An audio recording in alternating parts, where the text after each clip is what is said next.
I just want to say to the mothers, pretty much the black mothers of Columbus, I'm praying for y'all. Because about 2 out of 10 of you got some real leadership around you.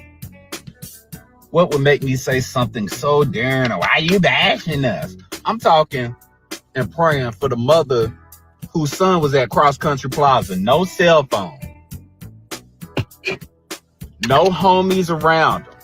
So little, I could have punched him in the face. Why would you do that? Homie fanning. It could have been a whole bunch of ones. It could have been a whole bunch of 20s. I don't know.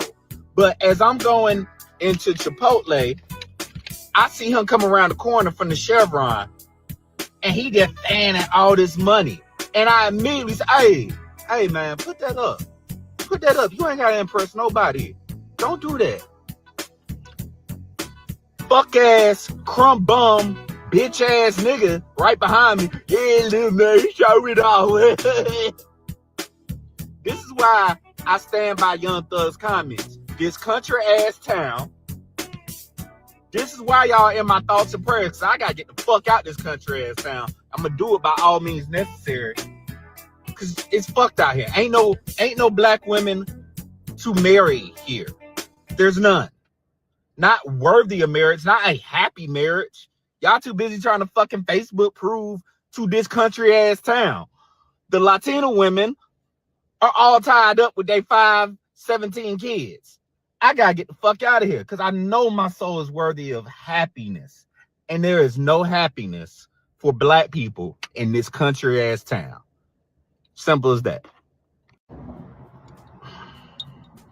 I just want to say to the mothers, pretty much the black mothers of Columbus, I'm praying for y'all.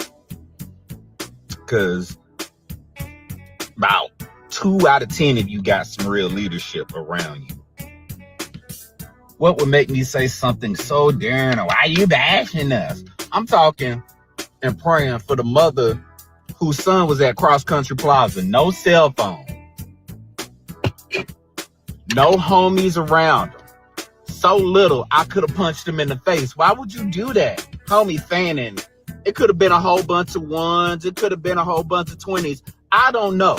But as I'm going into Chipotle, I see him come around the corner from the Chevron, and he just fanning all this money. And I immediately say, hey, man, put that up. Put that up. You ain't got to impress nobody. Don't do that. Fuck ass, crumb bum, bitch ass nigga right behind me. Yeah, little man, show it all. This is why I stand by Young Thug's comments. This country ass town. This is why y'all in my thoughts and prayers. Cause I gotta get the fuck out this country ass town. I'm gonna do it by all means necessary. Cause it's fucked out here. Ain't no black women to marry here. There's none. Not worthy of marriage, not a happy marriage. Y'all too busy trying to fucking Facebook prove to this country ass town. The Latino women are all tied up with their 17 kids. I gotta get the fuck out of here because I know my soul is worthy of happiness. And there is no happiness for black people in this country ass town. Simple as that.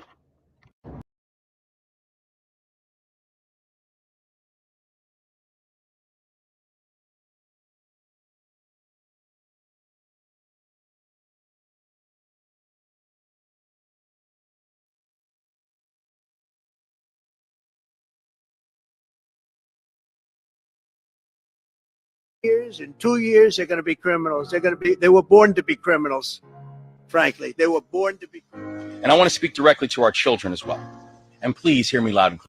They're hardcore. They're not going to be good. In 10 years, in 20 years, in 2 years, they're going to be criminals. They were born to be criminals, frankly. They were born to be. And I want to speak directly to our children as well. And please hear me loud and clear. They're hardcore. They're not going to be good. In 10 years, in 20 years, in 2 years, they're going to be criminals. They were born to be criminals, frankly. They were born to be.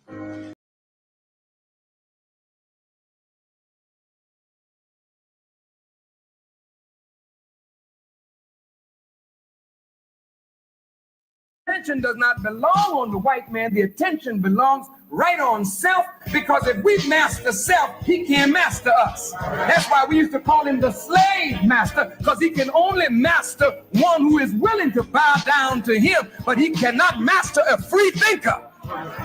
He cannot master a free person. He cannot master one who is under control. Are you listening? The attention does not belong on.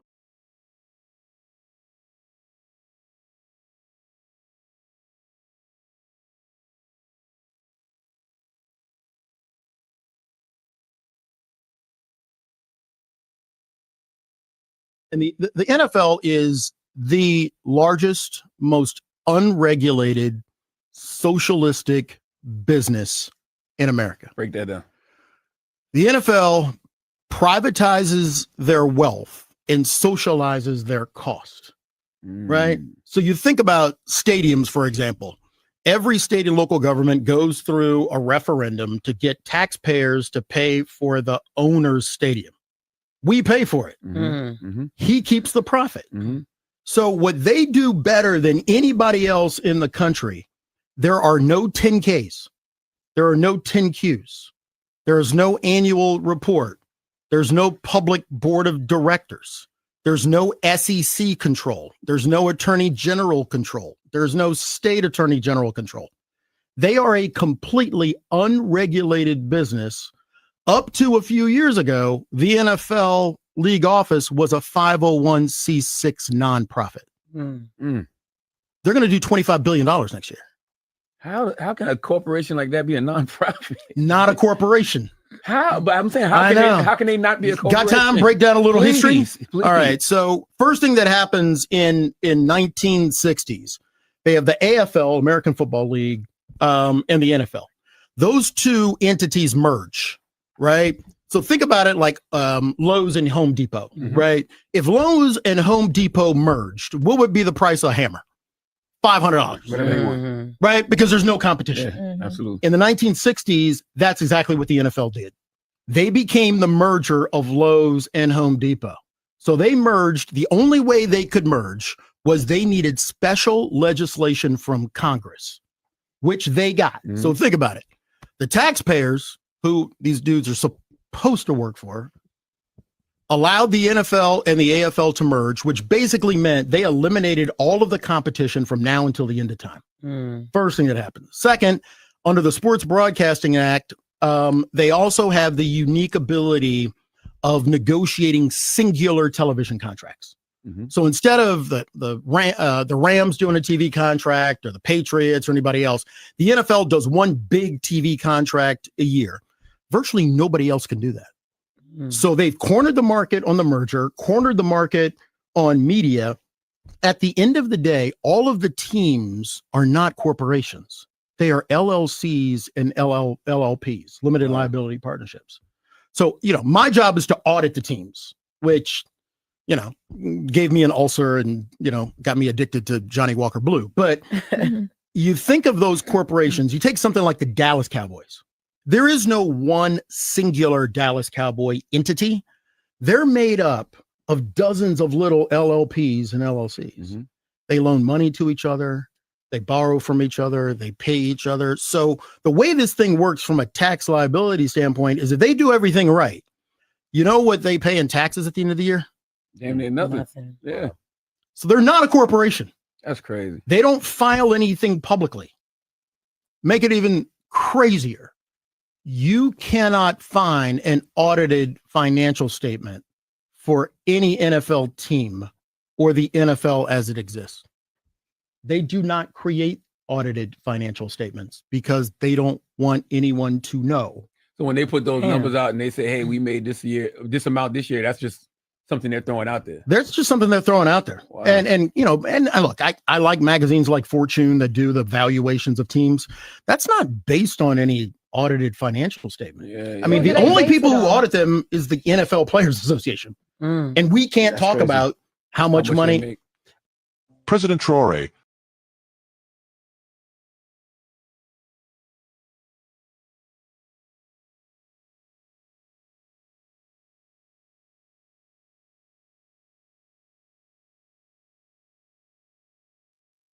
and it says,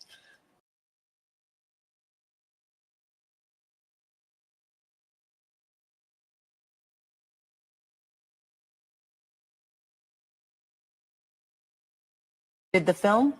Yeah, actually, I did the film actually to show how the difference between what a responsible, open-minded black man would do in raising his son, and so I could contrast that to the way his son's two friends would be raised just by their mother. Mm-hmm.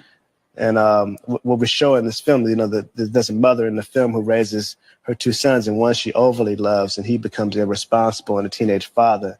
And the other one she doesn't love enough, and he becomes a gangster. Mm-hmm. And that's Doughboy. That's Cube's character. Is the story that you told in Boys in the Hood your own story? Well, the story of Boys in the Hood is just a catalyst for me when I went to live with my father. Mm-hmm. I went to live with my father when I was 12 years old. My father whipped me into shape. Mm-hmm. Straight up, made me. I did too. I was 14. Fathers have a way of doing that. He made me mow the lawn and take out the trash, stuff like that. Actually, one of my favorite, I never had to do, One of my favorite lines in the movie is when this whole audience, again, as has seen the film, is when Trey goes to live with his father and the little boys are out on the lawn and he offers them some money. The father offers them some money. Larry offers them some money to cut the lawn, and they say, "Who?" And he offers them $5.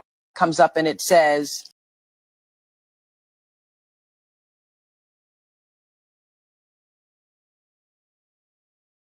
down to prayer one day, and God asked me this question. He said, "Son, am I a part of your life, or am I at the center of your life?" I didn't even know how to answer this question. And then he continued on to go further and say, "Son, that when something's a part of something, it can only touch the things that are around it. When something's at the center of it, it touches everything. There's nothing left untouched because everything flows through the center." And I had to sit back, I had to ask myself this honest question, like, Mike, I don't think God's at the center of your life at that time. And then he said, "Son, there's a lot of people who think that I'm at the center. Well, I'm just a part. Going to church every Sunday does not make God the center of your life. It makes him a part of your week. Praying before you touch your phone or go on Instagram does not make God at the center of your life. It makes him a part of your day." So I was like, God, well, what makes somebody putting you at the center of their life? He said, "Son, whatever area I'm not your first response or your first choice, that's a clear indication I'm not at the center of your life." And that was humbling for me.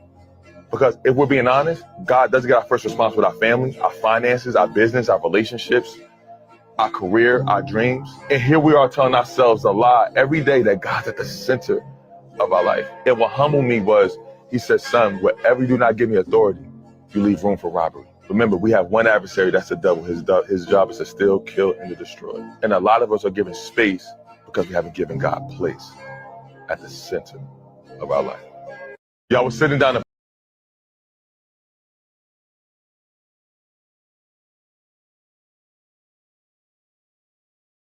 Last night, my friend Kendra and I, we were right next door to this place, had an amazing time. But she pointed out this place called Woody.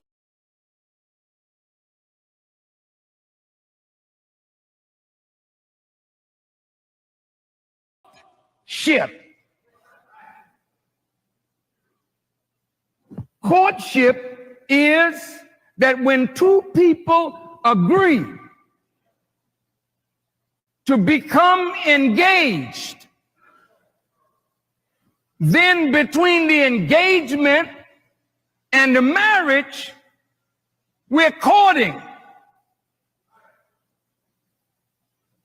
I got to take you to court. I got to find out, what is this that I'm marrying? Some sisters in here and out there are hurting deeply because they've been raped, sodomized, sometimes by their own fathers, uncles, grandfathers, and the children of such are damaged, very, very damaged. I think when a man marries a woman, he ought to know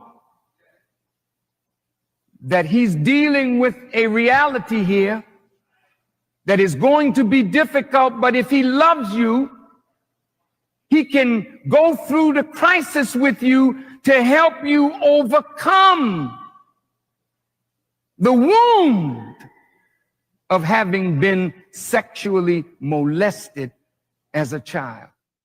I don't think that should be kept from your wife. If you as a brother was sexually molested,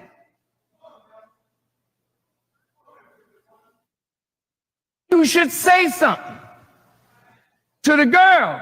Well, I in this courtship, I think you need to know that when I was a little boy, my uncle tried to molest me. Well, he didn't try, he did molest me.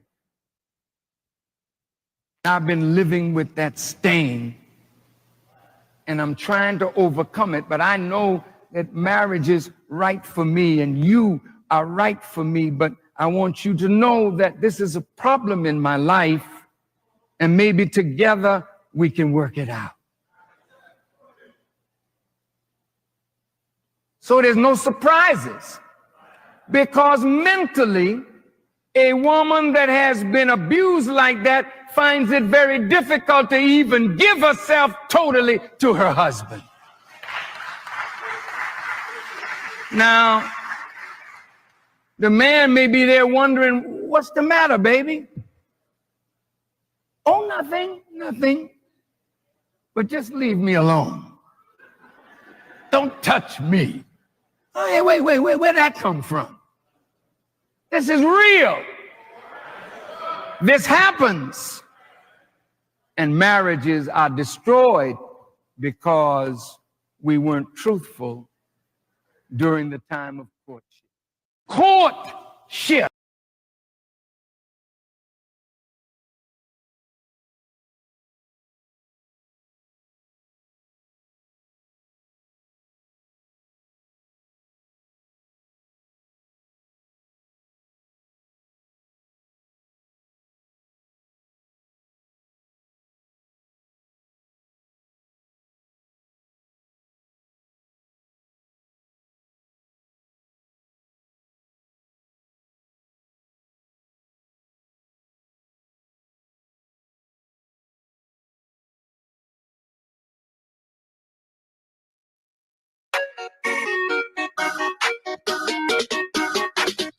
Hey, welcome back to Visions Now Supper Club.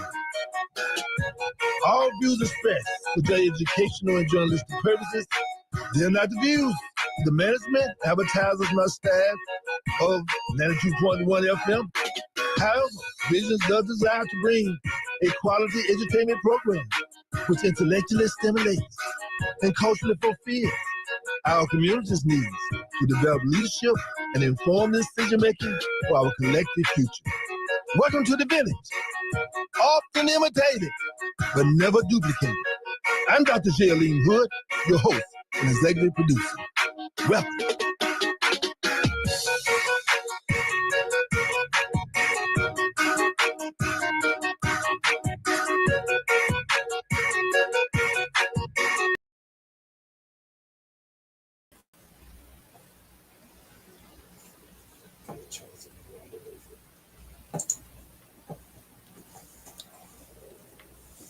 Hello, Chatters Valleys. Yeah, we here. We crawling in, y'all. Hotline number, of course, is 706-221-4830. And of course, put something in the chat. Put something in the chat as well. If you can't you want to come on, then anytime. I'll be more than happy. You got something on your mind, just let us know, and we'll be more than happy to bring it in for you. Let's see here. I didn't put that light up. Okay, but we hope that all is well. The weather's nice. The seasons are changing. The seasons are changing, and of course we're in a place now that I guess that we are.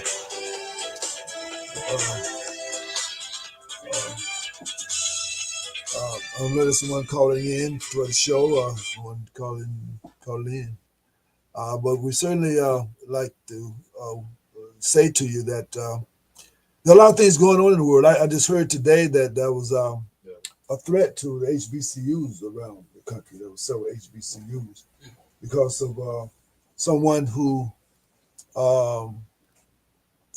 apparently someone had gotten out in Utah or something, or had some type of incident out there, and somehow or another they decided they want to. Well, I don't really know how. Matter of fact, if somebody out there knows really why HBCUs were being targeted as a result of the shooting of the gentleman by the name of Charlie Kirk, he has a. I don't know exactly what happened, but if you do know, then give us a call or put it in the chat. And by the way, shares always share for people. Listen, it's a time for communication. We need to work together. We need to be in here looking at the world and understanding what exactly is going on.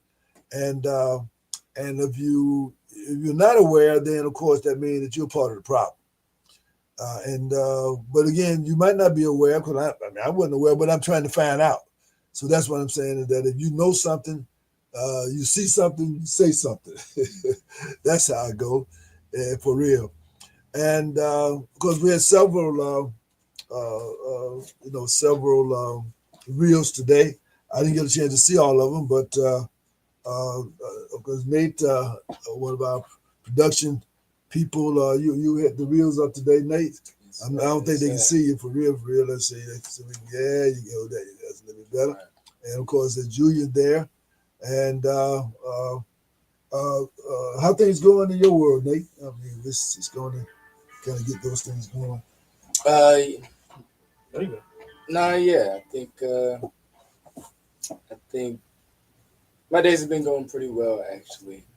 Focusing on what I can do. I think, I run into people who I ask them how they doing and how, what's all going on. From their perspective, it just seems like it's a lot of worrying about things that is out of their control. Right. And so I try to just show them that, you have a good day. It's up to you, but it's also about just doing the things that you can do and not worrying about anything else. Right.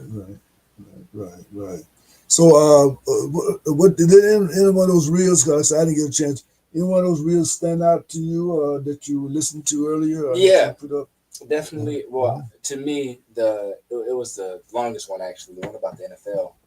Oh, okay. Contracts, because for one, we're always, talking to our youngs or just presenting them the idea that being an athlete is the only way of making it. But when you get into that field, I think stories are starting to come out. It started coming out like a few years ago, where players started talking about, behind the scenes of the league, and it's not all glitz and glamour. It's a business, and it's not our business. So we get manipulated in that business, just like in any other industry, basically. Yeah, I mean, what's the thing about it is that they can't pay people, because when somebody gets a $30 million contract, it silences people because they want to get the money. They so therefore, in other words, they said they're high paid slaves, basically, and they're entertainers. And now, my thing is that you can get that money. This is my opinion. You can get that money, and then if you're going to use that money to help construct something at a HBCU, you're going to help develop an independent school, you're going to start a hotel chain or a group. In other words, like Brother Irvin, he started a grocery store chain. What's his name? Kyrie. Yeah, Kyrie. I mean, and so he's trying to open up grocery stores. I mean, so now that's and LeBron James. I mean, in other words, if you're doing those kind of things, permissible. Then hey, do what you do. You know what I'm saying? But if you just getting the money, you You get that contract, but you're not really doing nothing with the money. You got the same people who gave you the contract spending your money for what they want in the name of you. That part that's kind of idiotic. And so I'm just hoping that as we here in Columbus, we have a lot of athletes who quote unquote made it, and I hope that at some point that perhaps they should have athletes from Columbus. They should have a foundation where they put money into for anybody from Columbus can apply to. I mean, those kind of things like that. I mean, some things that nice thing to have the football camps and things. But my point is that I think that to have some ujama, some cooperative, all the other, and I'm just wondering. I wonder why the other NFL players who were from Columbus, why they never thought about coming together and having like a Columbus alumni of athletes, and and just doing things like that, to help. Either a business or something. I'm just trying to say, I mean, the camps and things like that are nice, but what about something that's more enduring? Yeah. You know what I'm saying? I mean, even though service station. I mean, I don't know, but I mean, these are things that we have the money, but we're not doing anything with it that really add some really real value, to the lives of the community. And I know to a great extent, it's like anything else. The people that surround them, and many times the parents, they don't know any better. I mean, because they never had this experience before. So, it's unfortunate that that many times we have resources, and I'm sure that the enemy, so to speak, they're saying, they want stuff for us. But look, they got all this money they got, and their own people not, their own people not doing nothing for clean up the ghetto. They're not coming back to help stop violence in Columbus, Georgia. I mean, in other words, so people from the outside, they're saying, "Oh no, we don't feel sorry for them. Cut out the food stamps, cut out." And then because their own people not, I mean, they got all the money, but they're not doing. Frank Thomas. I mean, I'm just trying to say that, and maybe they're doing it. I don't know. I mean, I apologize if something's going on that unbeknownst to me, collectively among the athletes that are really structurally in some kind of institution or a bank. They open a bank. I mean, something that has a hotel chain or a hotel. I mean, a nice restaurant. I ain't heard that. I will say that. I ain't heard that. I'm just saying that maybe I'm at the loop. You know what I'm saying? So. I'm saying maybe y'all, so I apologize if there's some things going on that I don't know nothing about. Nobody told me. So blame it to my head and not my heart. That type of thing. Also, don't forget the Sisters of Muhammad Mosque number 96 are going to have a latest event. I forget the name of it now. Of course, if anybody's listening, they can put it in the chat. Did you have you heard anything about the event that the ladies are having this Saturday? Is this the one that we interviewed the sisters? Yeah. Do you remember maybe you can look up the information from last week or either Friday, whatever it was that let them know. But I know, and I'm just saying that it'd be nice, for people to. It's for everybody, it's for everybody. So, but again, it's just a contribution that the ladies are doing. And trying to do some good for the neighborhood, Now, also, I got a call from some people. They're going to have a men's health fair next Saturday. And there's a place called 401 Gym or something like that, on Bilvis Road, at the old Walmart building right there. Some kind of athletic program out there. I mean, it seems like it's kind of like a gym or something like that. But they're going to host speakers, that type of thing. So that's if my schedule, will allow. And I'm looking into that, but to talk about mental health among Black men, that's a real problem. And first of all, it's a real problem because we're not really even. I'm gonna read something if I can find it on my page that I wrote the other day. And some people felt a little uncomfortable with it. Other people they thought I was a little. I mean, I'm just me. I mean, I'm not. I mean, I'm not. You know, not trying to hurt nobody's feelings. It's not anything personal like that. I mean, it just that part, and that's kind of my MO. But if I can find it, I'm certainly going to do that. But in the meantime, Drew, you've been kind of keeping up with a few things going on around Columbus State and with the Liberty District as well. So why don't you kind of bring us up to date while we kind of talking about this? I'm trying to find if I can. Yeah. So go right ahead. Yeah, really, just kind of getting into the routine of things right now. We officially, we touched down at Buchanan, thankfully, last week. So we got volunteers out there on Wednesday and Friday. We're helping the kids with their homework. It's pretty exciting. I'm glad to kind of have some reach out there now. Kind of have somebody out there, have some people out there. Right. So just looking forward to that. Basically, kind of running with that through the semester. Okay. Also, with the Liberty, they're doing the meetings and stuff. Right. Gotta find the dates. Oh yeah. I'm starting to go to different parts of the city, and we need to make it clear. Matter of fact, anybody that might have been taking some notes from the coalition. Well, yeah. I'm sure the word got to them, but everybody I talk to, I make sure they understand that that's a deal breaker for me. Matter of fact, we got. Let's see here. Excuse me, y'all. You know how we do. We do it like original type stuff. We ain't polished yet. We're gonna get polished one of these days, but we're just trying to make it do what it do.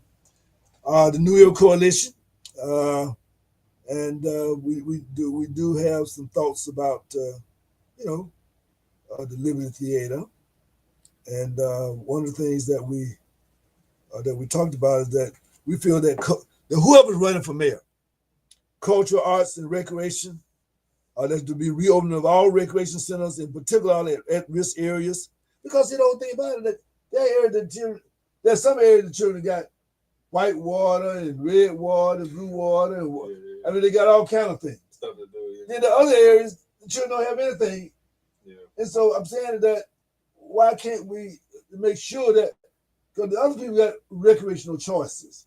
Out there at Cooper Creek, Northside, and Salmon Road. They got all kind of options and things like that. Britt David,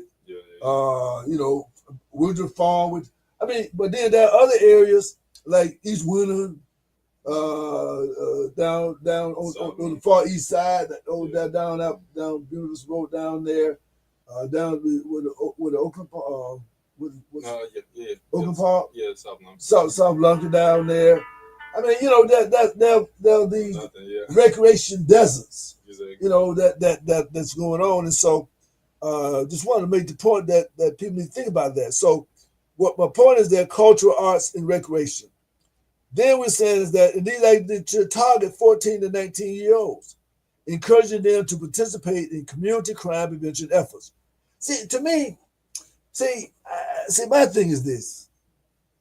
It's not enough just to say, okay, we're going to do things to get the kids and play basketball. My thing is that you're going to get them in there, but you're also going to teach them how to stop violence too. No, don't just keep them busy. Okay, they play basketball, have a good time. They have to become a part of the crime prevention.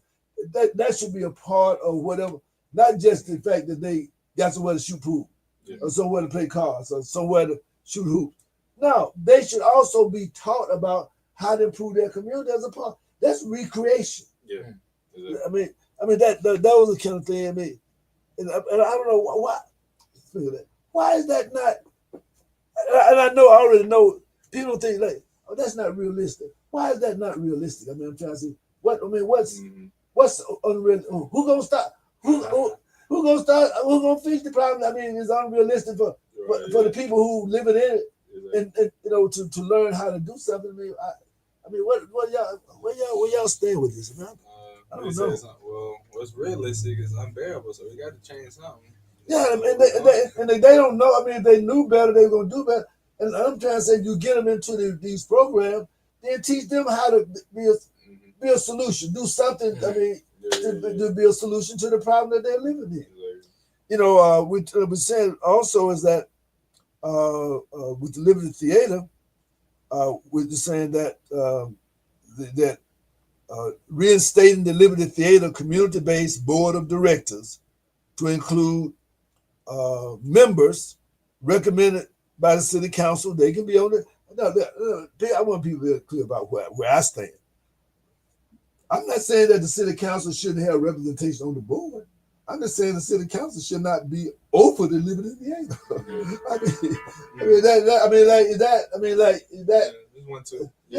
trying to say, we want you to have representation. We want the politician to be represented, but we also saying we want the community there with them, supporting the programs and the initiatives of the Liberty Theater. Somebody's going to say that the members should be selected. Now, I said a counter-neutral group is the interdenominational ministerial line. In other words, when I say select, meaning that people who are interested, they have churches everywhere. So turn it into the minister, then they can turn it into whatever the committee is to say, okay, people who have something to offer to the Liberty Theater board, because you can have before you can have up to 25 people. Right. So if 5 of them are from city council, okay, 5 of them for politicians. So you got 15 others that should be represented in the community. Yeah. I mean, did we get the seeding in there too? Or we the expanding it? Did we put that in the plan? Oh yeah, no doubt about it. No doubt about it. I mean, the idea is that, you got an amphitheater. Now, whoever came to amphitheater, they did not have black people in mind. Which is not gonna work for the Liberty. You know what I'm saying? I mean, it's fine, but we need a banquet hall. Where we can have the type of entertainment that we want to have. So we can eat. And parlay and some jazz sometimes. So some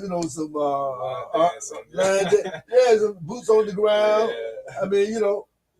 All these birthday parties. That'll be a place you can have your birthday party, invite all your friends. You know what I'm saying? Graduation party after the graduation.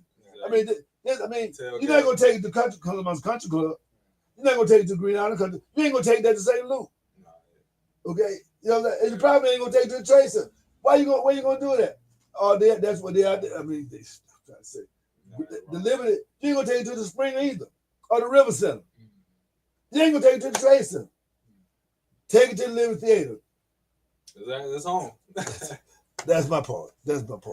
So my point is that throughout our community, we have to raise these issues, and these are perfect time. And I'm trying to say nothing personal, but I'm just saying people should say, look, are we gonna get the Liberty Theater? Are you gonna fight to get the Liberty Theater back to us? Well, are we gonna? Okay, well, when you decide, then let us know. Then we'll. But whoever it is, I don't care who it is. I'm trying to say that. I don't care what their ethnicity is, Hispanic, whatever. They can run. Caucasian people, people of African descent. Fine. I'm saying that if you, for the Liberty Theater being whole and been given back to the leadership of our community, as it had been ever since back in the day, then we with it. And so I'm just trying to tell you, I'm a one issue voter. I'm telling you right now, I'm a one issue voter. The Liberty Theater come back home to the people. Fine. That's who I'm voting for. That's me. Now, if y'all, it don't make y'all no difference, then shame on you. But I'm just trying to say, where else are we going to cultivate our young people on how to get along, how to build relationships around cultural commonality? I'm trying to figure out where else are we going to do these things. See? So let's take a little break here, and you got to read whatever you want to do here, and we're going to come back, and there's some other thing we want to to talk about as well. And we sent the link out to some people. And by the way, feel free to give us a call or go into the chat and leave your thoughts as well. But again, we're just gonna do a round table, whatever's on your mind. I mean, it's fine, and I that's what I'm looking for that I want to read as well. So we'll be right back with more Visions Now, your supper club.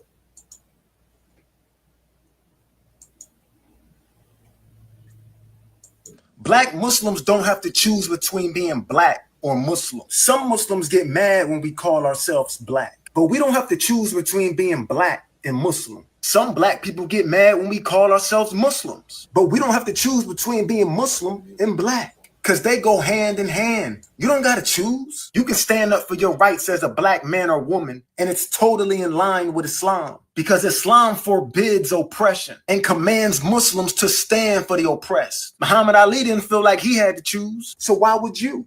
Cassius Clay, Army. Cassius Clay, Army. Will you please step forward and be inducted into the Armed Forces of the United States? You'll have another chance in a few minutes to reconsider and be inducted. You'll go back in that room, they'll call your name, and they'll tell you once again to take that step. I'm against the war in Vietnam. I don't think black people, I don't think they should go to Vietnam and fight Asian yellow people who never lynched us, raped us, called us niggas, deprived us of freedom, justice, equality, for the same white man who's not freeing us right here in America. Really, my conscience won't allow me to go. Although I won't have to go, you offer me deals where probably I don't have to fight, or I could have it easier. I do like Joe Louis did. But still, I know that you're using me to lead other people to the service, which is leading to slaughter, and my conscience will still bother me. Sir, I'd just rather go to jail. Black Muslims.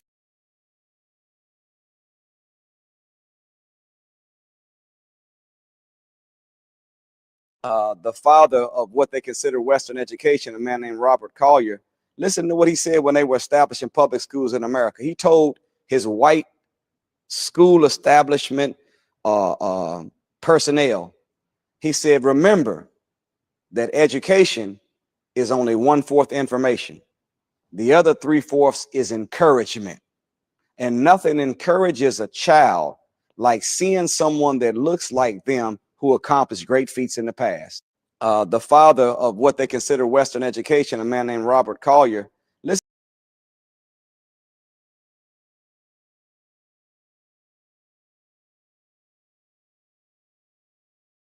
Man, I'm not gonna listen to a whole bunch of folks get up every morning talking about, oh Lord, we scared. We in trouble. Oh Lord, I'm so scared for it. Why? Black folk have been through the worst. And people in the South, bruh, hey man, we've been through the worst. Remember our parents and our grandparents, they didn't go nowhere. They sat right here with the Klan. They sat here right here with anybody that wanted to do something and still raised these families and still got them made a legacy for us. So, hey man, I'm not from the crew that was the runners. I'm from the stayers. Like, man, I'm not gonna listen.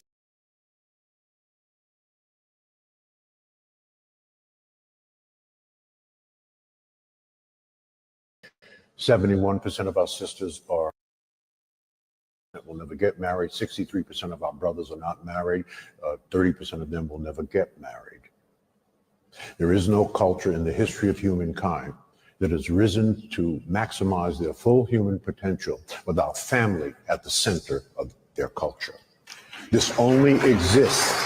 This is an interesting but negative statistic. This phenomenon of the existential crisis of our family only exists among African American Black people. It does not exist on the continent or anywhere else in the diaspora. So there must be something in the water. We must fix this. It is a lot easier said than done because it is impacting our wealth. Quick statistics. For years, household median income was dominated by white people. They were number one. in this country. They no longer are number one, they're number three.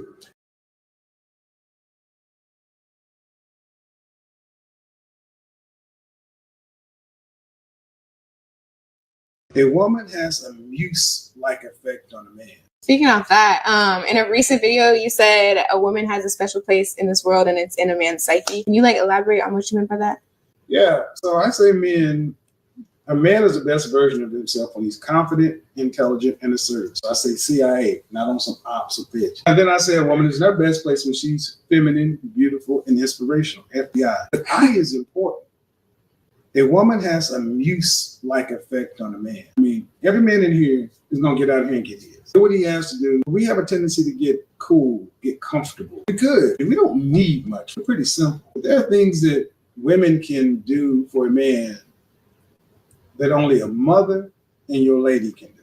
It's kind of like as a boy, a father can do stuff with his voice to a young man that none of them, you can say whatever you want. All you gotta do is say, hey, that boy jump up. And I think a lot of women have not tapped into that, the power of their femininity, soft power that can get this world to do whatever. I mean, we're in LA. Mm-hmm. All these buildings, air conditioning, the SUV that I rode up in, these high-rise apartments, we don't want all that. Y'all like that shit. We built this for y'all. That's the effect you have on men. If a man could have the kind and quality of woman, the frequency he wanted, with minimum output, we'd still be living in caves and huts and tents. A woman has a muse-like effect.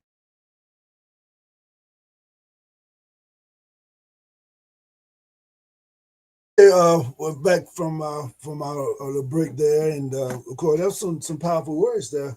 What stuck out in your mind, Nathan, about from the reels we just listened to there? Well, I always like hearing rest in peace, the brother,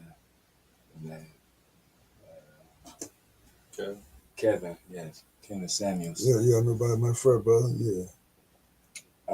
But I mean, for me, it's a woman has to be open, to, because I feel like a lot of our adult females, they're not. We have to be receptive, basically, to each other's needs. We got to first be able to communicate that, but communication is two ways. So we have to be able to share, with our partner who we need, and also we have to be able to receive what our partner is saying. When it comes to what we need. Right. And he was just trying to share. I mean, yeah, I mean, but again, and people act like they didn't understand what the brother and he did. And again, the bottom line is that it speaks for itself. And again, we're going to talk a little bit about it, maybe a little bit later on after we bring our guest on. What has happened to they getting the nails done and dressing all sexy, but they're not feminine. So what's up with that? No, but we're gonna come back with that. I think this is the Mr. King here. Hello, Mr. King. How you doing? Okay, I can't. He got his volume on there. Yeah, you got to turn his volume on. Okay. We're trying to get your sound, Mr. King. No, it's good on this side. You got to unmute it. You got to unmute yourself, Mr. King. Apparently, you're muted on your side over there. Cause we can't hear you.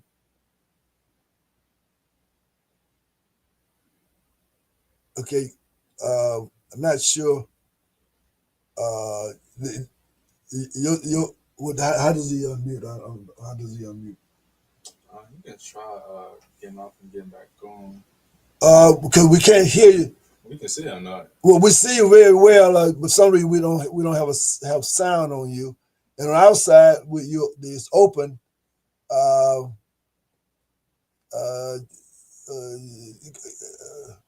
Okay. I tell you what. Let us. When we put another reel on, let's try to figure out how we can get Mr. King's sound going here. Okay. You want to call him back?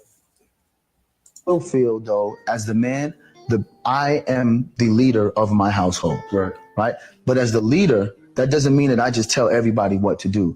My first responsibility as the leader is to make sure everyone is okay. Mm-hmm. Right. So I have to be of service to my wife. You see what I'm saying? Mm-hmm. When you say things like that, I have to be of service to my wife. The trigger word for people is like, oh, he wants to serve his wife, he's a simp. And then you have all the detractors who call you a simp because you, as a leader, want to serve your wife, right? Then as a woman, if she says, no, I want to serve my husband, they tell her she's submissive, and you're setting women back. In our relationship, and it only works in ours because we've agreed to these power dynamics. I'm the man, I'm the head of the household. I lead. We both make a lot of money. I pay all the bills in the house. Subtle flex. Right? It's subtle flex. But because I did make a post, I said, I realized the greatest flex I could ever have is when my wife is kept, but she keeps making money. You see what I'm saying? As the leader, when we both make money, I take care of the family, I take care of our wealth planning, I take care of our legacy building. Whatever money she makes is hers. She can do whatever she wants to do with it. So is she really being submissive and being controlled? No, because she has the opportunity, if she wants to go somewhere else.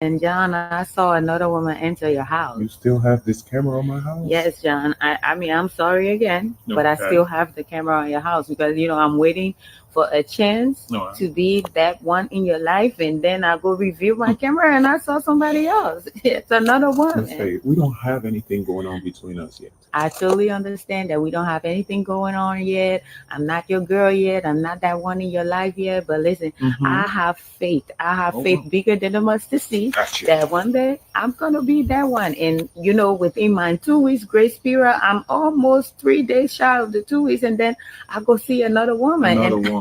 I don't want anybody else to take my place, John. But you don't have a place in Okay, John. You don't have to be mean. I'm not trying to be mean. It's just the truth. I know it's just the truth, but John, listen, okay. Before I kind of mess everything up, I just wanted to know, who was she? You really have to know. Let's just put it this way. Okay. If you don't want to give me a chance, just tell me now, and I'm not going to bother you, John, but you have to tell me who that was. If somewhere inside your heart of hearts, you're going to give me a chance, you have to tell me who that was, John. Okay, I'm going to be nice. That was my mom. Your mom? Yes, my mom. That was your mom? Yes, my mom. Miss Faye, excuse me. Why are you looking all... Where's Mr. King at? Did we lose him? Yeah, just in here. I tell you this. There you go. Okay, there he is. Mr. King. Hello? Yes, sir. Our praise due the Most High. I tell you, I know it's challenging for senior citizens to figure this stuff out, but we appreciate you. We appreciate you. Hanging on there. Where you at now? You just disappeared again. What did we lose him again? Yeah, he's at the studio now. Huh? Could you hear him? I heard him, but I don't see him anymore. Okay. Okay, add him back. Okay. I don't know what this is. I saw it come up there. Is it you, Nathan, or is it Mr. King? No, he's still connected. It might be because he's calling. I mean, you can you bring him back on? No. Well, he's already up. Like, we have him up here, but he just called on the phone. Okay, let's see if you can enter the studio one more time. I'll stay on the phone for this one. Yeah. Should I remove him? No. Don't remove it. Okay. Well. Anyway, while we're getting this, I tell you, this technology, this thing. I mean, somebody got to learn how to do this stuff now. Y'all got to figure it out. Y'all, this y'all generation. Y'all got, because this is becoming habitual, and that we can't seem to kind of get this technology right here. But it was kind of add to stage. Don't remove him. Yeah. Okay, Mr. King, can you hear me?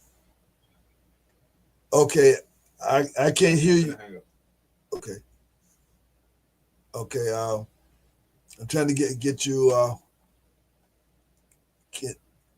say something so we can hear you, Mr. King. I don't know. I mean, I don't think it's from. It's not from the StreamYard side. Oh, Mr. King. I thought. Okay, I don't know. Yeah, I don't. Look, from my side though, it should. Everything should be copacetic from Okay. this side. Okay. I don't know. But anyway, that was a very interesting conversation.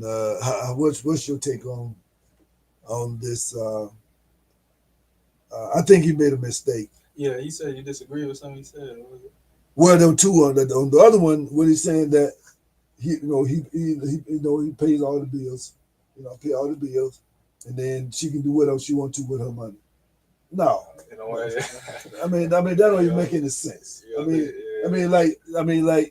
he can do it, but I'm trying to say that don't make any sense though. Yeah. Okay, the thing about it is that it's like with his money, he had to take out on the lines for himself, and then she'll take. But no, now if her money is gonna be the savings for the family, fine. Right. I mean, but again, I mean that.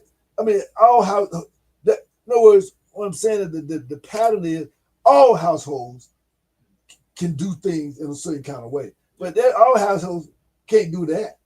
Right. You don't no matter what she's making, they had them. I mean, like, what are you doing? I mean, what about your children's education? I mean, what about home improvements? What about buying land? What about emergency fund? Where's the collective move? See, that's the thing about that Negro mentality. That's not the right. That's not the right mindset. Mm-hmm. But he thinks that he is a simp. I was gonna ask you. You think that's like yeah. I mean, because I'm trying to say is that money invested in the community. I mean, do something. But just okay. But she go buy some bags. Well, first of all, she shouldn't even want to do. She shouldn't even want to do something with her money. Right. I mean, come on. I mean, like that. This. Well, yeah. I mean, this thing. This is just. So that was the main thing you disagree with. Yeah, that was the main thing I disagree with. Yeah. Then the next, well, the last one. The girl got a camera in the man's house and saying that you got to tell me who that was. I mean, and I'm saying he was wrong for even telling them. I didn't see that one. I didn't see that. Yeah. She was saying you got to tell me who. Then she said, "Well, look, if you don't want me to be bothered with you, whatever, well, just tell me." And then he told her that was his mama. I'm trying to say, no, I'm telling you, no, right? We don't have anything going on, and I don't see right now. I don't see it in the picture. So what we just stick a pin in that? I mean, like that. Yeah. I mean, well, you gonna go? So well, let me tell. I mean, she's coming over there telling you got to tell me who that was. No, that's no. You gonna start that? You gonna start that? I mean, that don't even make any sense. I mean, I'm just saying that. What y'all think? I mean, I don't know. Maybe.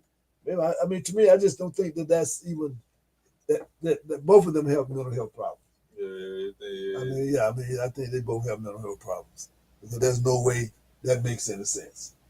Not for a man and woman. Right. I mean, she would say, well, I know that it's going to be you, me and you. I mean, come on now. Be careful here. I mean, you just, you know what I'm saying? It sounds like a fatal attraction situation. I mean, to me now. I mean, and then you tell me, you got to. I mean, the other thing about that, it ain't your business. I mean, why you got to know who that was? Why? I mean, so what? I mean, so you know then what? You want to talk to him? I mean, what? This is not your business. Exactly. I mean, we're just neighbors. Okay.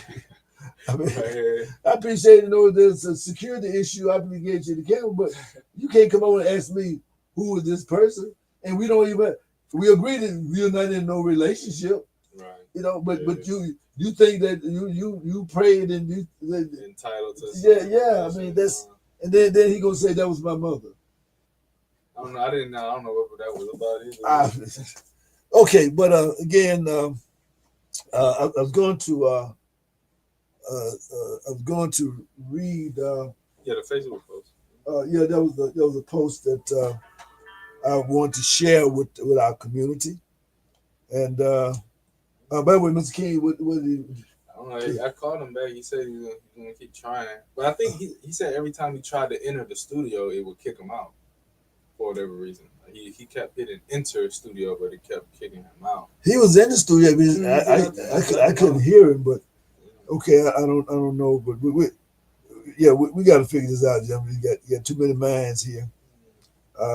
Let me share this. There's another one I was going to read, but since we're on relationships, let me do this one here. That was someone that had written something about, and she was right about how people have relationships and have children, and they just ain't doing right with each other, things of that sort.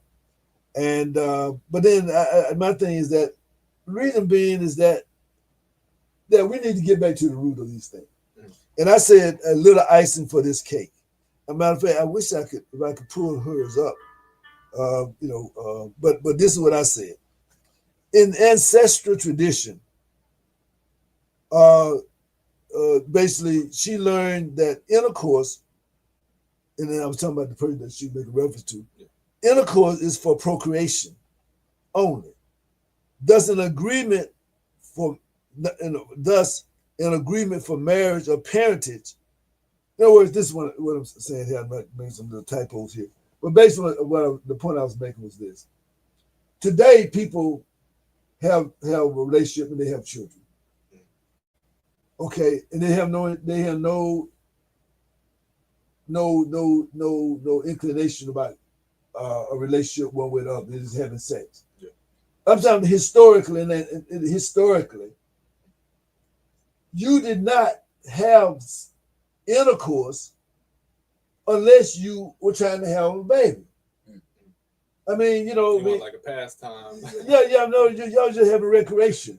And I'm trying to say, now you can have recreation, spanking each other, massaging each other, rubbing on each other, being intimate, hugging and kissing, but not to have sex. And then you have a baby, then the baby comes to two people who were just having fun. Yeah. No, intercourse is it's like you closing your eyes and you driving in traffic. That's an accident waiting to happen. Exactly. Yeah. I mean, you're running the red light. That's an accident waiting to happen. So my thing was that once we mature to understand that lovemaking is not sex, it is intimate and affectionate expressions to include body, mind, and soul. We have become so heathen that we are more concerned about the climax void of nurturance. Thus, children are birthed from lust, not love. Now, ladies, you as mothers and mates must be mistress of Kama Sutra and teach the art, while the gents must teach the art of war to protect the tribe. In other words, men don't know how to make love. Ladies supposed to teach men how to make love. Right. Men know how to make war, so men teach women how to protect the relationship, how to protect the society, to protect the tribe. No, we can teach them that, but women are the ones that teach how you make love. Okay, so my point is that while the gents teach the art of war to protect, so these are sacred teachings. Yeah. So we doing this all when we got to stop having children think that they need to have sex. Can't they just be intimate? Can they be hugging and kissing and lovey-dovey? Yeah. What do you call it? Foreplay. Yeah, that's foreplay. Yeah. Then when you start to interplay, then you get into serious business then. Yeah. So that's my whole point, is that if people stop getting out of their clothes and having intercourse just for recreation, intercourse, you're playing with fire and you get burned. So now the child grows up unloved, unhappy, and the people worrying because they don't want to be with. I mean, don't do that. Yeah, now the child, that's crazy. After the child, they're not friends no more. Like I'm trying to say, now that child has to grow up and become a killer or have all these emotional problems, end up in prison, and that we're perpetuating this. Exactly. But I'm trying to say that Ladies, get a handle on this. Ladies, learn the Kama Sutra. Learn the art of love making. Okay? And stop just having sex. Then they get in talking about how big the vagina is and how big the penis is. It ain't about love making. Ain't about how big nothing is or how little nothing is. Love making is an expression of nurturance and intimacy. As human beings, we need nurturance, and therefore mothers are the ones to provide love and nurturance to the child to learn the difference. Okay, and that you don't have to have intercourse in order to make love. Making love is not intercourse. That's so we've taken the sex out of marriage. Yeah, but you can do all kinds of things short of having babies. I mean, you know what I'm saying? You don't have to have intercourse, but somewhere in our minds, we that we watch TV, the pornography, So I'm saying, what do y'all think? I mean, what do y'all think? What do y'all think before this will be our last conversation tonight? What do y'all think? Do you want to be dads? I mean, no. Okay, well, I'm just saying that. So I'm saying that there are a lot of things you can do short of intercourse, and you can feel good, she can feel good, and all of that without intercourse, so that you don't bring a child into a situation that's not, because it's like this: when you have intercourse, ancestrally, that is a marriage. Yeah, that's what it is. I mean, that's your you are a consecration. We're in a relationship now. We are, that's a consecration. In other words, that's why many times in the Catholic faith, for example, that's all I just bring. If you have not had intercourse but y'all still together, you can annul the relationship like it never happened, because you have not consummated the marriage. The marriage has to be consummated. So when you have sex, intercourse, you are consummating a marriage. Yeah. That's the seal of it. That's the seal of the deal. Yeah. Now you can do all kinds of things with almost anybody with it. No, long you ain't doing that. I mean, but when you do that, then that's a marriage. I'm just thinking now.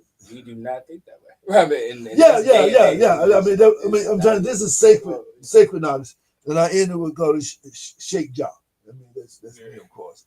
But I'm trying to say that those are sacred teachings, and that's part of the problem is that, with all this domestic violence, I'm trying to say, if people worried about who having sex with, listen, don't have no sex. Anybody you have sex with, that's your husband or your wife. Because and then when you get a husband and wife, you don't plan on having a baby, then don't be having intercourse. I mean, Okay, I mean, I don't know what he's gonna say, but I'm just saying. That's what I was thinking. Basically, I remember that conversation. Basically, right. It's like getting married without necessarily knowing the person that you're marrying and expecting the best. I mean, you having recreation with somebody, and then you have the most important experience that exists in life. Exactly. A birth. Yeah. That's the most divine experience that we have is perpetuation of life. So therefore, leave that for serious relationship. Yeah, for the men and women. But I'm not saying don't be sucking on the titties. Don't be sucking on the neck. Don't be kissing and hugging and rubbing and bumping and doing all that kind of stuff. Heavy petting. all of that. Exactly. You know what I'm saying? But the birth is but don't go into the birth canal. That's what I'm trying to say. Unless you plan on staying together afterwards. Right. Now that's my point. If you're going in there, then you're saying there's some permanence to this relationship. Right. That's why in African culture, in ancient culture, there was no such thing as divorce. There wasn't no divorce. When you had a child, you are forever married. That is, the child is the fulfillment of is the consummation of the marriage. Mm-hmm. So therefore, why having children for recreation? I mean, it just don't. Baby mama, baby daddy culture. Yeah, I mean, it's insane. It's heathen. We might have talked about this at the last show. Do you know when did we make that change as a community? Well, we changed in slavery. That's when we changed. It's slavery. Yeah. See what I'm saying? Yeah. Because we knew in African culture that if you had a child, you were family. We family now. Yeah. You know what I mean? That was just that simple. So everybody knew, okay, well, like that. Yeah. You knew that was what it was. Yeah, I'm thinking like up to like, you know, the 40s and 50s. We were still, how was it? Was Back in the day, I mean, that's why many times people say you got an outside family. No, you can call it the outside to them. You outside to them. I mean, I mean, to the man it wasn't no outside. To the ladies might have been outside, but it ain't no outside. Ain't no such thing as an outside. Yeah, you know what I'm saying. And so therefore, the idea with that's a real that he had where the lady was saying, look, if you have a child, bring the child. Don't just bring the child to. I mean, I got it on my page. I wish you had found that one. The lady was saying, look, I'm not going to leave you. You can have another child. I'm not going to leave you because you had another child. Bring the child here. I mean, and we're going to love with the child. I mean, the other thing about it, she has her house here, and we're going to be cordial. I'm not leaving you. I mean, just that simple. So therefore, if you bring somebody else, bring somebody that you want to keep, because I'm not leaving, they not leaving. So we're gonna be a family. That's what it is. That would solve a lot of problems. That's not what I'm saying. That's what I'm saying. But I'm trying to tell you, that's the ancient knowledge of civilization. We are acting like heathens now, like dogs in heat. So therefore, okay, we gonna have sex. I mean, like, and so they have puppets. No, we are human beings. We're on a whole nother level.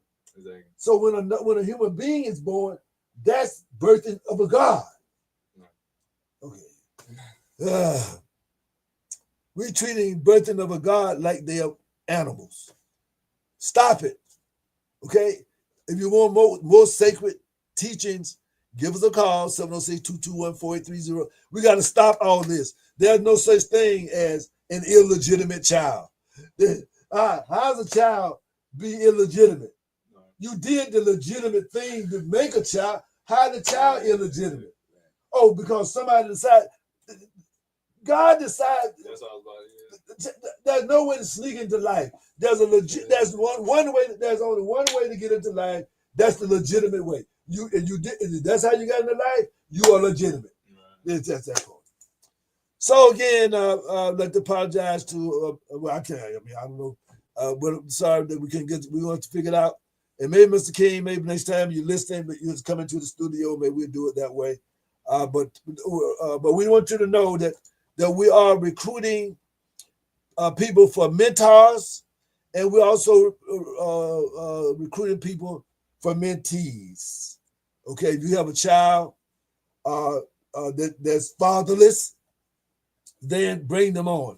You have a child that, again, 9 times 10, if you have a child that has a father, then we're going to teach your father how to be a mentor to his child. So we got a program. I don't know you know. We got a program called Fathers as Mentors. Because at the end of the day, the father is the mentor for the child, for his son. Right. Like the mother is the mentor for the daughter. But that's not. But if the mother's too busy, right, for the daughter, then the another lady can come in and the ladies, like the ladies do circle up. Like the father. Well, the rites of passage. Get the uncles. The rites of passage is a tribal thing. So therefore, it's not just your child. All the men that's connected will help raise your son. See what I'm saying? So therefore, all of you are mentors. Okay? Something happened to the father. All y'all fathers to the child too. See? So there's no child that don't have. But these days, we got all these young boys growing up without a dad. Running away from. And so therefore, then the mothers these days don't know how to be mothers. The female parent don't know how to be a mother because who taught them? They didn't really learn how to That's be. well, you think around the same time like the 80s where we started the baby mama, baby daddy thing, like, and where it's just like the child is just. Well, I'm gonna say that like I would say the 70s, particularly the 70s. But before then, girls knew how to be mothers, right? And they enjoyed that. They enjoyed the children. They enjoyed cooking. around the time when ladies stopped liking to clean up and cook and knowing how to clean up and cook. That's where the problem fell in. That's what. Then when they didn't want when mothers started not wanting the daddies around because they weren't together no more. I'm trying to say we know when we know when I mean welfare and all that. Well again that was a part of breaking down that affection when she get on welfare. And then you couldn't be there because you got hiding in the closet, sneaking there at night. You know, I mean, like, hey, instead of getting yourself together, getting your money together so you can get her out of there, and so you know what I'm saying? Yeah, exactly. So you got projects full of mothers, females who are parents who don't, many of them, they cannot see. Girls need fathers too. So therefore, you know, I mean, she might have a role model about what the lady's supposed to do, but the girls still don't know how to relate to a man. So you're not really being a good mother if you don't provide an opportunity for your girl to see you related to a man in a meaningful, positive way. So that she can see how to. Yeah, and saying that the boy needs to see the dad also. He's not no good dad. The son will never see him, seeing him have a positive relationship with a female. Now, even if it's co-parenting, I mean, I'm just trying to say they should see a father. Boys should see a father having a respectful relationship with females, and girls should see their mothers having respectful relationship with males. Other than that, you're not being good fathers and good mothers. I'm sorry. Okay, that's my last word. And this is one for the books here. And this is gonna be in the book too, because we got to fix this thing. I'm sick of it. But I had another. I wish I had pulled it up too. I had another one. I want. What time do we have? I'm gonna try to find this. Okay, 8:30. Okay, let me try this. Okay, let me find. Thank God we're not on the radio no more. yeah, but we in charge of this right here. So let me find this. I'm gonna read this. Little ice. Okay, now that's okay. The little ice for the kid. I got a lot of typos in there. You got to apologize, but y'all get the idea. I mean, cause I was in a hurry trying to get it off my finger. By the way, this was a nice little piece too. Islamic rap. There's a lot of good stuff y'all missed, brother. But there's always next time. But there's so much new stuff coming. But then let's see here. Oh yeah, you got that, brother. I'm trying to find this other piece that I did that I want to read at the closing. I don't know why that other piece did not show. But anyway, let's see here.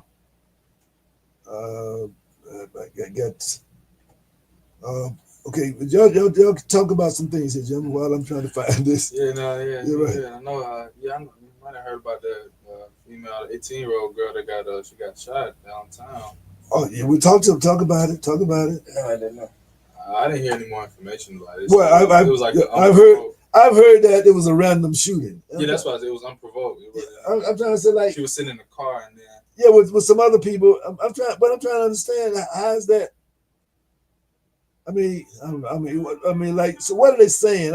I think that I don't know who did the shooting. I don't know. I mean, they should have had videos down there. I'm sure.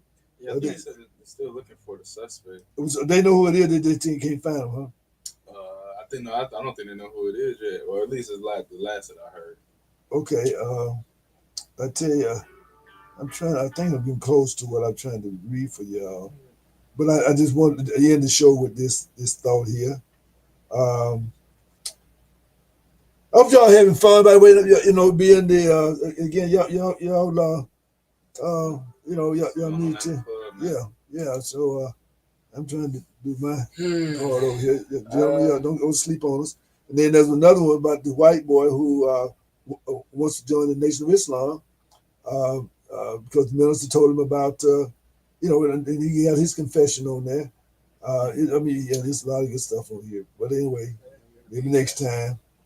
But I want to read I mean, y'all need to go over my page before Thursdays. I'm just saying, like, because a lot of good stuff on here, gentlemen. A lot of good stuff for you to think about. Well, here we go. Parents, you have failed our children. Pastors, you have failed your congregations. School district has failed to educate our youth for life. Not your fault. Not your fault. Government has failed our youth by negligence of the investment to let them know they are as important as pets. Civic activists, you have failed to stand up like real men and women to demand accountability of all the above because you are greedy and ignorant of what it means to be a Christ-centered adult. Now our children are turning on us and we want the police to be their parents and guardians and jail them. You all hate our youth. Why? Saying what is wrong with them. They are sad and angry weeds in a city without a heart, which did not make the right Christian decisions and punish our youth while you black bourgeoisie, you want to party at the country club, shake my DH head, like those people did when Moses was listening to that burning bush on the mountain. The real shameful ones are you in God's eyes. Now, blame New Era Coalition for telling you the truth. When will your lack of fiscal responsibility and true corporate leadership demand that we provide equity, opportunities for our citizens?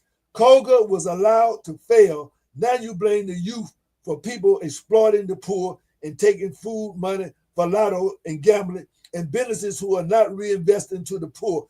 They rob the poor every day in the stores, but we're not demanding anything from them. After school jobs, gossip about we who are messengers who work tirelessly to save those we can. To hell with excuses. You need to wake up before it is too late. What would Jesus do? Foundation funds, people to move here, give money to people to move to Columbus. Keep giving yourselves awards for collusion to destroy our city.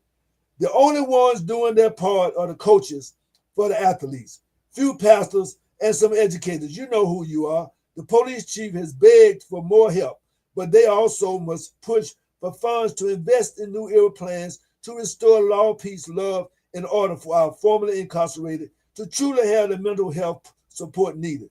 Oh yeah, build more $1 million jails. Hope you are happy. Miss Wheeler, Miss Booker, Miss Stanback, Mr. Charleston, Nadine, Mr. Griffin, thank you for telling the truth. And that's my last word. Those are my teachers back in Carver. Good night. Good night.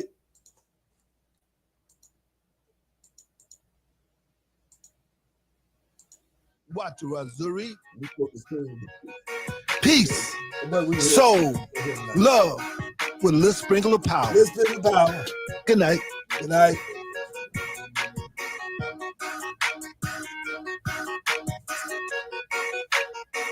Yeah, so I got them.